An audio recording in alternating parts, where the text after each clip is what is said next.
Hello friends, তোমরা সবাই কেমন আছো? আশা করছি খুব ভালো আছো। আজকে হচ্ছে 17ই জুলাই, ওয়েডনেসডে।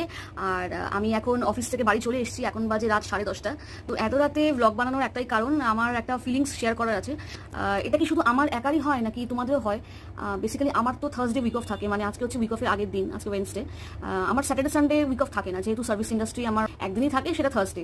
তো এই ছুটির আগের দিনটা একটা অদ্ভুত আনন্দ, একটা ভেতরে একটা খুব সুন্দর একটা ফিল হয়। এটা কি মানে তোমাদের সবার হয় নাকি আমার একারই হয়? তো এই যে কালকে ছুটি, আজকে আমার রাত, এই আগের দিনের রাতটা এত ভেবেই ভালো লাগছে, কি বলবো।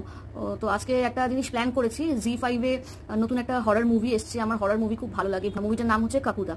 তো ওটাই ভাবছি আজকে মার আমি একটুখানি লাইট ফাইট অফ করে মুভিটা দেখবো। সবসময় এরকম না যে সিনেমা হলে গিয়ে মুভি দেখতে হবে, কখন যদি বাড়িতেও ছোটোখাটো এরকম প্ল্যান করা যায়, তাহলে মানে কোনো সাদামাটার দিনটাকেও খুব স্পেশাল বানানো যায়। তোমরা কি করো উইক অফের আগের দিন? তোমাদেরও কি সেম এরকম আমার মতনই হয়? কিছু প্ল্যান কি করো আমাকে পারলে কমেন্টে জানিও।